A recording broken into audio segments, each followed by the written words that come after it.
I am dog sitting for someone who is currently traveling in the process of relocating to Mexico.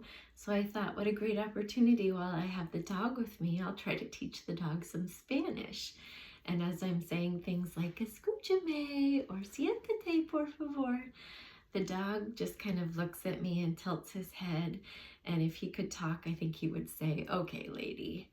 And that's pretty comparable to the response, the facial expression and reaction a targeted individual receives when they try to express what is happening to them in a gang stalking case. And the reason for that is often the truth is stranger than fiction. And in many cases, there's deep-seated corruption and many layers and offshoots of crimes happening.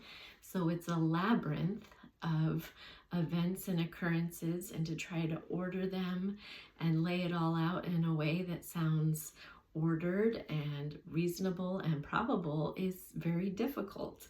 I can't even imagine how difficult an investigation in a case with this many offshoots would even be. The amount of paperwork would be insurmountable.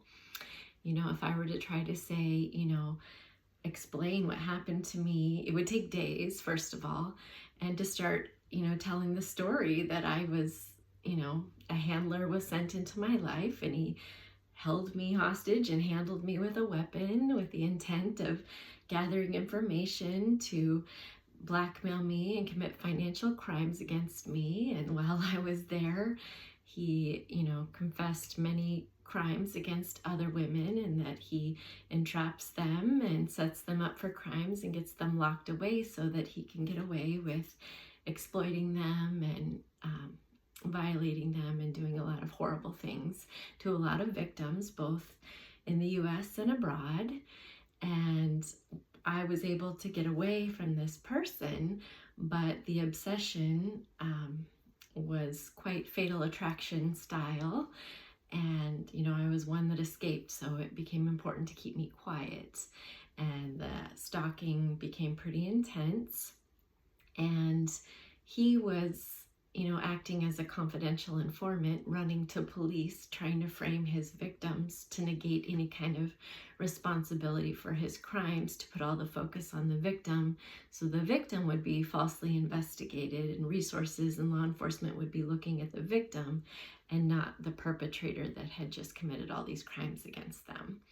So throughout my situation as a victim, I was on the receiving end of wrongful investigation, no assistance from law enforcement because my perpetrator had manipulated law enforcement and misused his role to, not only with me, but with others from what he shared with me, to frame and entrap and set us up for crimes in order to get away with financial crimes against us.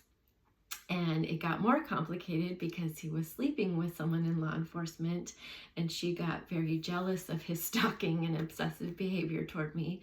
So she began attacking me and, has pending criminal cases for her activity.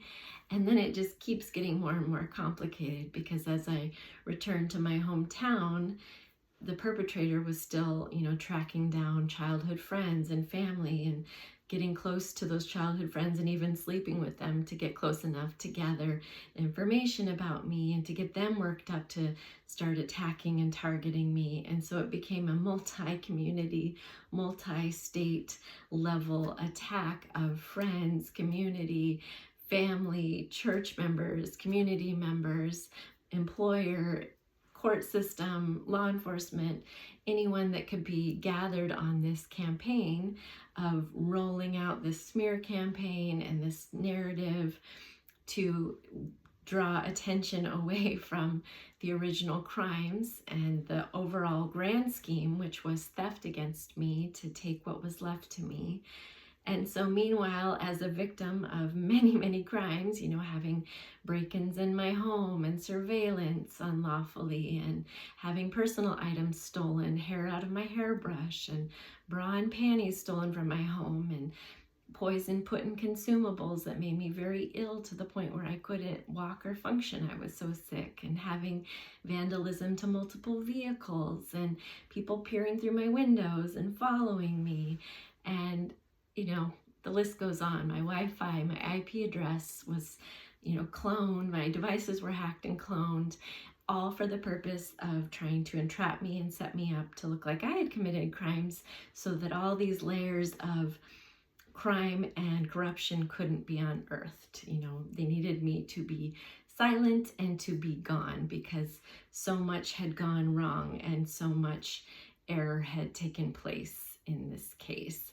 And I even had, law enforcement from a jurisdiction that didn't serve my area using resources available to them in their job to harass and stalk me and monitor me, even though they didn't serve in the jurisdiction I lived, but they were affiliated with, certain groups that were also involved in the theft.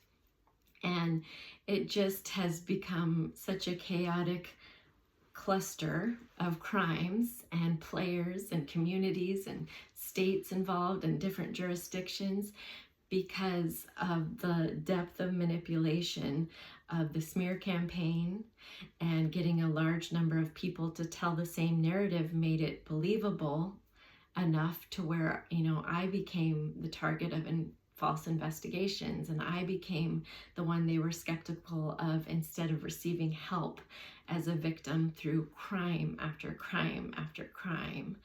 And it really is so important when a victim is trying to express what's happening to them, even if it sounds improbable, to listen and believe them, because, these things really do happen. And, a victim that has nowhere to turn because law enforcement is protecting the perpetrators, that's a very discouraging situation to be in. If it weren't for my faith, I would never have made it through.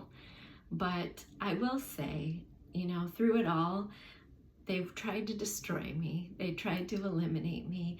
And all they did was make me a better version of myself, because I had only me to count on, and I had only God to count on. I had to rely on my faith, because who else was I going to turn to?